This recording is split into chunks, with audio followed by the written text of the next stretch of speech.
ఓ ఓ ఓ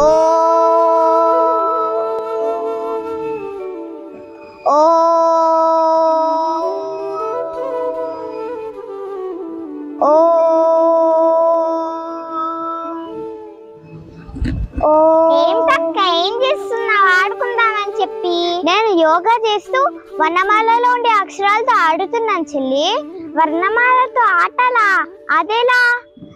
ఓ నీకు తెలియదుగా, నేను చెప్తాను పద. చెల్లి అక్షరాలతో ఆడుకుందామని అన్నాం కదా, ముందుగా ఒక శ్లోకంతో మొదలు పెడదామా? సరే అక్క. గురు బ్రహ్మ గురు విష్ణు గురుదేవో మహేశ్వరః గురు సాక్షాత్ పరబ్రహ్మ తస్మై శ్రీ గురవే నమః. చెల్లి నీకు తెలుసా వర్ణమాలలో ఎన్ని అక్షరాలు ఉన్నాయో? తెలుసు, 56 కదా. సరిగ్గా చెప్పావు చెల్లి. మరి వాటిలో భాగాలెన్నో తెలుసా? భాగాలా? హల్లులు, అచ్చులు, ఉభయాక్షరాలు కదా. ఆగాగు చెల్లి.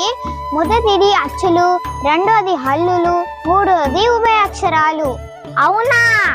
అవును చెల్లి. బాగుంది బాగుంది.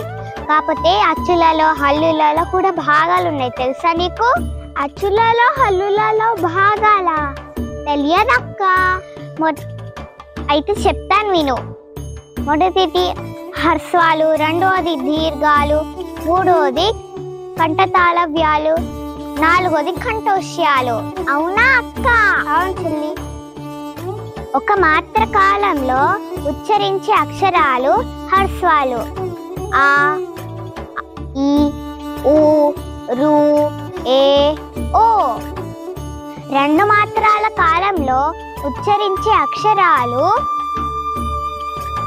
దీర్ఘాలు.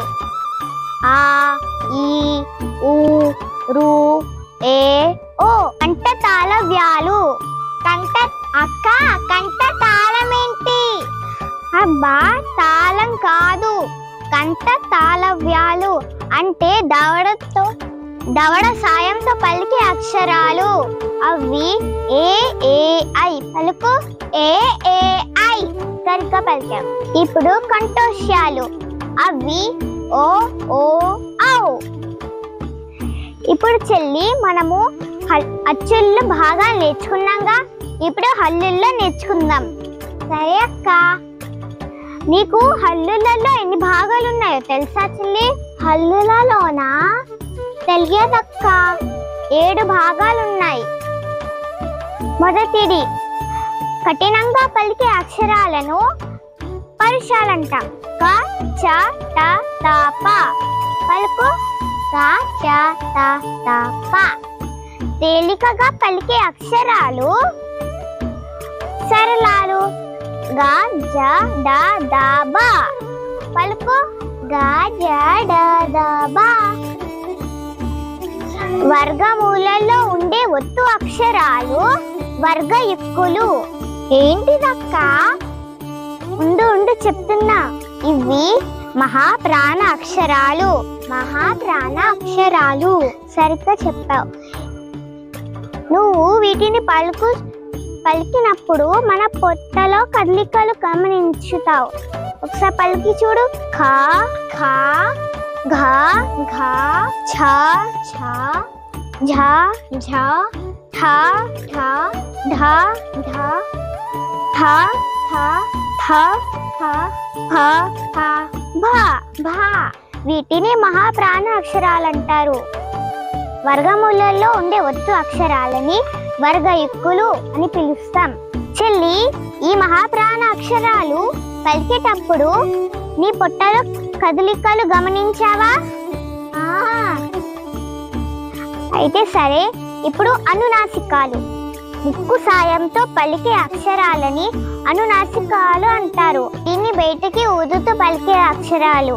అంటే మనము పలికేటప్పుడు ఆ అక్షరాలని గాలిని బయటికి ఊదుతూ పలుకుతాం. వాటిని ఊష్మాలు అంటారు. షే, షా, సా, హ, హ. ఏదక్క నేను కూడా పలుకుతాను. షే, షా, సా, హ, హ. భలే ఉన్నాయి అక్షరాలు. ఇప్పుడు మూడవ భాగమైన ఉభయ అక్షరాలని చూద్దాం. అవేమేమిటో నీకు తెలుసా? తెలుసు, మరి చెప్పు. సున్నా, అరసున్నా, విసర్గ.